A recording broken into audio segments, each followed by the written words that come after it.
TRS party working president KTR గారి పుట్టినరోజు సందర్భంగా మన గ్రామానికి ఇచ్చేసిన మన కోదాడ అభివృద్ధి ప్రదాత మాజీ శాసనసభ్యులు చల్లా యాదవ్ గారికి స్వాగతం పలుకుతూ పెద్దలు కోదాడ మాజీ మార్కెట్ చైర్మన్ మరియు మాజీ సర్పంచ్ సత్యబాబు గారికి బైనవర్ సత్యబాబు గారికి స్వాగతం పలుకుతూ మన టౌన్ అధ్యక్షులు నయీం గారికి మన పెద్దలు సైదయ్య గారికి మాతో పాటు కౌన్సిలర్లకి మన గ్రామ పెద్దలకి గ్రామ ముఖ్యులకి అందరికీ కూడా పేరు పేరున కృతజ్ఞతలు తెలుపుకుంటూ ఈనాడు మనం ఏర్పాటు చేసిన కార్యక్రమం గిఫ్ట్ ఏ స్మైల్ అని చెప్పేసి ఎవరైనా పుట్టినరోజు సందర్భంగా మామూలుగా అనాథ శరణాలయాల అన్నదానాలు చేయటము మొక్కలు నాటము రకరకాల కార్యక్రమాలు చేస్తుంటాం. మనం ఏమనుకున్నాం అంటే పుట్టిన ఆడపిల్లలు ఎవరైతున్నారో వాళ్ళ పేరు మీద అంత ఖర్చు పెట్టకుండా డిపాజిట్ రూపంలో కనుక మనం నగదు వాళ్ళ రూపంలో పెడితే వాళ్ళు 10వ తరగతి కానీ ఇంటర్ కానీ సరే పెళ్లి టయానికో వాళ్ళు ఆ అమౌంట్ తీసుకుంటే అంతో ఇంతో ఖర్చులకు వచ్చే విధంగా మనం చేద్దామనే కార్యక్రమం మల్లాయాద గారు సూచించడం మేము దాన్ని తీసుకోవటం జరిగింది.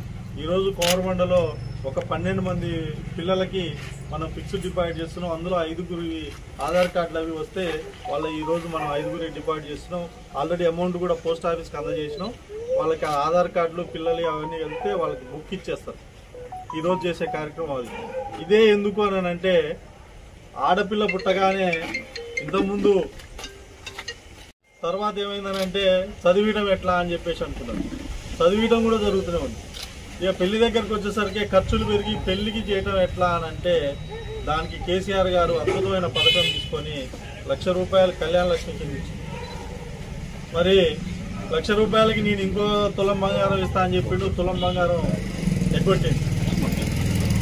తులం బంగారం ఇస్తా అంటే మన మీద ఆశపడితే తులం బంగారం ఎగ్గొట్టడం జరిగింది.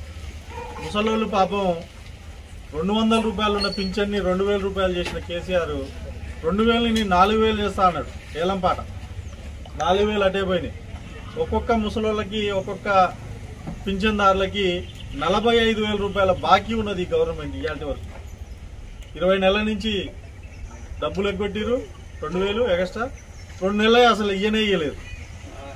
రైతు బంధు చూస్తే ఇక రేపు ఎలక్షన్స్ వస్తాయని చెప్పేసి నీకు పడ్డాయా అని అడగడం మొదలుపెట్టారు మన లోకల్ వాళ్ళు. అంతకుముందు రైతు బంధు పడలేదంటే పడలేదులేవే. అంతకుముందు ఇప్పుడు ఎలక్షన్స్ వస్తుంటే 2 ఎకరాలు పడ్డాయా, 3 ఎకరాలు పడ్డాయా, 5 ఎకరాలు పడ్డాయా నీకు అడగడం మొదలు పెడుతుంది. మీకు పడ్డాయా అని. ఎలక్షన్స్ వస్తేనో రైతు బంధు ఉంటుంది, ఎలక్షన్స్ లేకపోతే ఏ బంధు ఉండదు.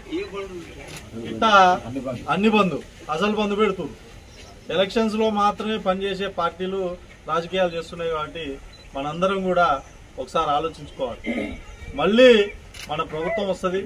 మళ్ళీ అందరికీ కడుపు నిండా ఏది కావాలంటే అది చేసుకునే మన తెలంగాణ ప్రభుత్వం వచ్చి మనందరికీ బతుకులు బాగుంటాయని ఆశిస్తూ ఆ విధంగా కేటీఆర్ గారికి మనందరం ఆశీర్వాదాలు ఇవ్వాలని కోరుకుంటూ ఈ కార్యక్రమం మొదలు పెడుతూ టీఆర్ఎస్ పార్టీ వర్కింగ్ ప్రెసిడెంట్